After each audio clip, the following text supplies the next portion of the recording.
Sunday morning வந்து கொஞ்சம் 5:30 போல் எழுந்தாச்சு. நான் வந்து ஒரு ஃபங்க்ஷன் போகணும் அப்படின்னு சொல்கிறதால மேரேஜ் ஈவென்ட் சொல்லாமே மேரேஜ் ஈவென்ட்னா மேரேஜ் ஃபங்க்ஷன் கிடையாது. மேரேஜ்க்கு முன்னாடி நடக்கும் இல்லையா, பொண்ணு பார்க்குதல், பூ வைத்தல், அந்த மாதிரி ஒரு ஃபங்க்ஷனுக்காக மாமா வீட்டுக்கு போயிட்டுருக்கோம். போகணும். அதனால் வந்து காலையில எழுந்து வாசலில் வந்து தண்ணி தெளித்து கோலம் போட்டாச்சு. விலாக் எடுக்கலாமான்னு யோசிச்சுட்டு தான் இருந்தேன். பட் இருந்தாலும் பரவாயில்ல, சண்டேன்றதால பசங்களை சீக்கிரமாக இருந்தாலும் பசங்க தூங்கிட்டு இருக்காங்கன்ட்டு வெளியே வந்து கோலம் போட வந்தாச்சு. ஆனால் வந்து ஒரு 5:40 5:30 தாங்க இருக்கும். அப்போவே வந்து வெளிச்சமாக வந்துருச்சு. சூரியன் வந்த மாதிரி இருந்தது. சூரியன் வந்த மாதிரி இல்லை, பயங்கரமாக கீழேருந்து சூரியன் எழுந்து தான் வந்துருந்து. மனதுக்கு பிடிச்ச மாதிரியே கொஞ்சம் மார்னிங் கொஞ்சம் ஹெல்த்தியாக ஆரம்பிக்கணும் அப்படின்னு சொல்லிட்டு எப்படியாச்சும் கொஞ்சம் டயட் ஃபாலோ பண்ணணும்னு பார்க்குறேன். உடம்பு ரொம்ப ஏறிட்டே போகுது அப்படின்ட்டு. பாப்பா பிறந்ததுலேருந்து டயட் ஃபாலோ பண்ணவே முடியல, ஏறிட்டே இருக்குது. எப்போ பார்த்தாலும் பசி எடுத்துகிட்டே இருக்குது. பசி கண்ட்ரோலாக இருக்கிற மாதிரி ஏதாச்சும் ஒரு ஹெல்த்தியான கஞ்சி வீட்டிலேயே செஞ்சுக்கணும் அப்படின்னு யோசிச்சிட்ருக்கேன்.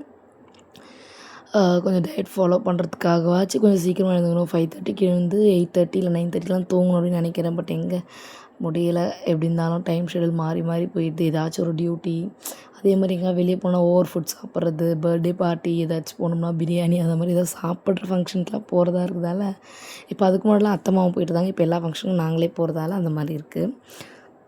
பட் ஓகே, ஓரளவுக்கு சண்டேன்றதால கொஞ்சம் பொறுமையாக இருந்து கோலம்லாம் போட்டுட்டு பொறுமையாக ஃபங்க்ஷன் கிளம்பலான்னு சொல்லி அடுப்புலாம் பற்ற வச்சுட்டு வந்தாச்சு.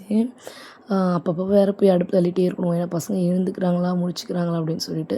டிஃபனும் நம்மளுக்கு கொஞ்சம் சீக்கிரமாக செய்யணும். ஏன்னா வந்து நம்ம போயிட்டோம்னா அத்தை மாமாவுக்கு சாப்பாடு செய்ய முடியாது இல்லையா. அதனால் காலை அடுப்பு பற்ற வச்சுட்டு ஒரு 6:00 அப்போதுக்கு முன்னாடியே நான் வந்து இட்லி ஊற்றிட்டேன். பாருங்கள் 6 தான் ஆகுது. நான் போய் இட்லி நான் திறக்க போகிறேன் பாருங்கள். இட்லி ஊற்றிட்டு தான் வெளியவே போனேன் கோலம் போடுறதுக்கு. ஏன்னா 8:00 இங்கேருந்து கிளம்புனா தான் வந்து கொஞ்சம் சீக்கிரமாக போக முடியும்.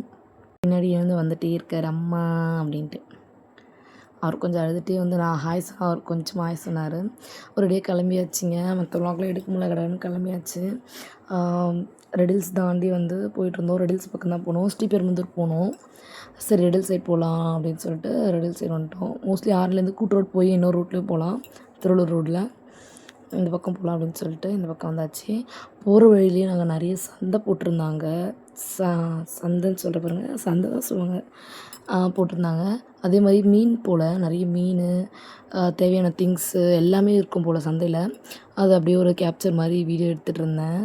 சண்டே மார்னிங் நம்மளுக்கு வந்து ஆர்வமாக இருக்கும் சந்தைலாம் பார்த்தோம்னா. ஏன்னா வந்து எல்லாமே சீப்பாக கிடைக்கும் சந்தையில். அதுக்கப்புறமா எல்லாருமே டயர்டாக இருக்குதுன்னு சொல்லி ஒரு கரும்பு ஜூஸ் குடிக்க இறங்கிட்டாங்கம்மா ஃபேமிலியோட. அதுவும் என் பசங்க இருக்காங்க, தாத்தா கரும்பு ஜூஸ் கத்திட்டே இருந்தான். சரி வாங்க அப்படின்னு சொல்லிட்டு கரும்பு ஜூஸ் போட ஆரம்பிச்சிட்டோம். பாருங்கள் எப்படி போடுறாங்க அப்படின்னு சொல்லி கிட்ட நின்று கேப்சர் பண்ணியிருந்தோம்.